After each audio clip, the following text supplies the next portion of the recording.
Yeah, this Pluto return is definitely living up to its hype.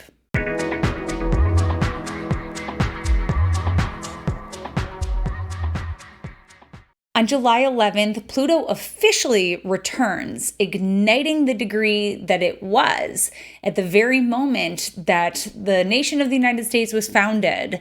So we're using the Sibley chart. The Sibley chart is the chart that most astrologers consider to be the most reliable for tracking transits and developments in the United States birth chart. Yes, countries have birth charts, businesses have birth charts, everything has a birth chart. And yeah, this is our very first Pluto return here in the United States. We're a lot younger than a lot of the other nations out there who have had theirs. If you want more information about Pluto returns, what they are, what they signify, I have a great article on my website. It's called The Shadow in the Mirror. You can check that out. It details what's going on here, as well as historically what has happened for other nations as they have gone through theirs. I also have a video here on the Pluto return, which you can check out. This is kind of a check-in. We're in the middle of it. And Pluto, this whole year of 2022, is within 1.5 degrees of this natal Pluto degree in our birth chart. So it's in effect, it is in full effect the whole year. But what's interesting is that the very first hit on February 20th, 2022, that was right around the time that Russia invaded Ukraine, and people here saw that it was the Pluto return. We got a little nervous.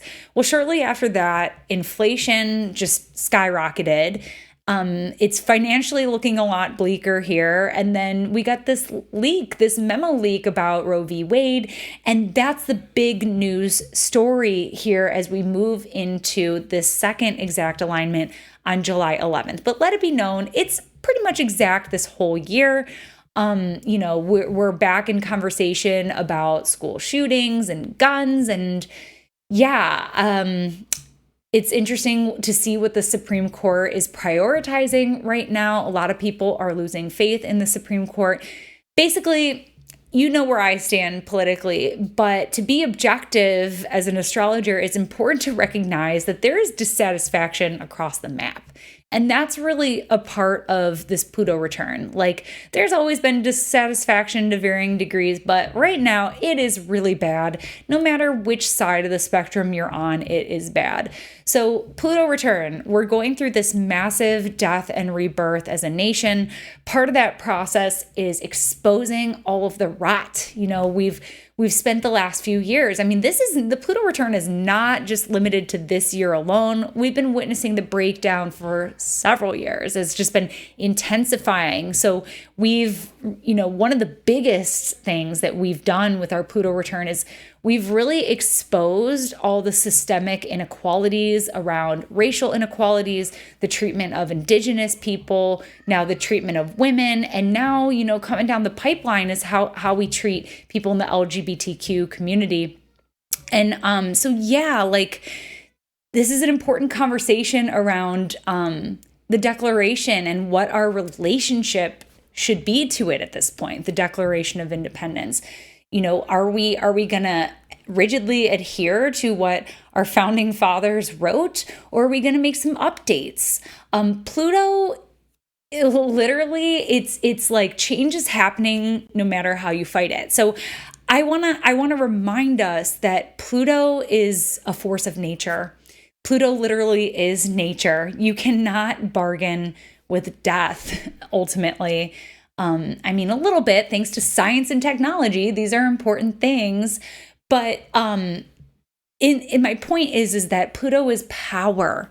And so we're seeing these big displays of power and attempts to control. And really what that is people fighting evolution, fighting the direction of where we're going. Pluto is definite change. It is happening. And what we're seeing a lot of people say is this is like the dying breath of patriarchy. Like this is their last V for power.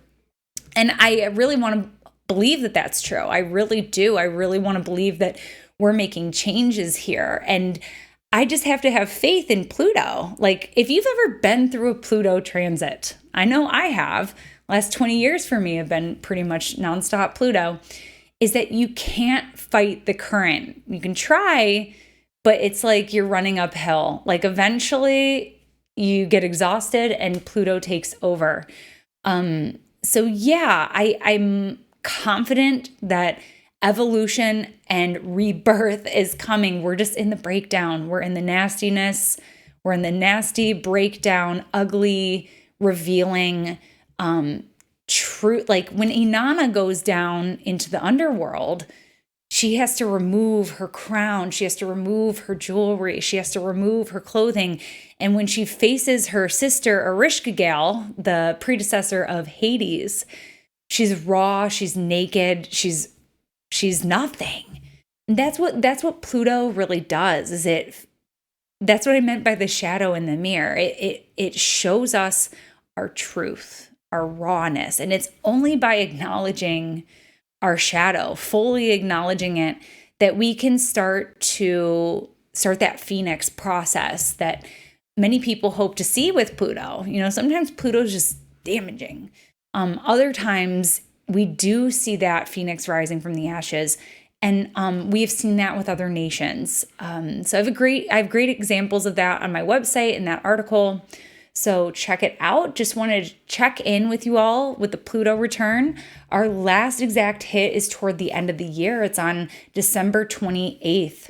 So there's a lot that is happening before that. We've got another round of eclipses, some pretty harsh ones. There's one conjunct Uranus on our midterm primaries, midterm election. So that should be interesting, and that should at least make it a little bit more clear about what lies ahead. Around that time also, Mars is going to be retrograde in the United States' 7th house of opponents. So it should be interesting. But we still have one more exact hit. And then we still have a couple more years of Pluto transiting the very end of Capricorn. So we're going to be in this for a minute. It's just really intense right now. So continue to show up, continue to have faith that Pluto wants us to evolve. Like we have to. So this is part of the growing pains of becoming mush in a chrysalis and ultimately becoming a butterfly. And that's what we have to remember. And that's why astrology is here to help, is to provide this larger framework of what it is. It still is very challenging to be in it, but that's what's going on. So I hope this helps, and I hope this helps clarify a little bit about what's going on. And that was your astrology shot of the day on our Pluto return. I'll catch you later. Bye. Thank you so much for tuning in with me today. For more astrology in your world, stay connected with me on all platforms at Astro Catherine. You can also get on my mailing list to stay up to date on classes. I've got 2 monthly meetups, and I'm going to be launching a whole new rendition of my foundations course starting this September. So hope to see you there. Bye.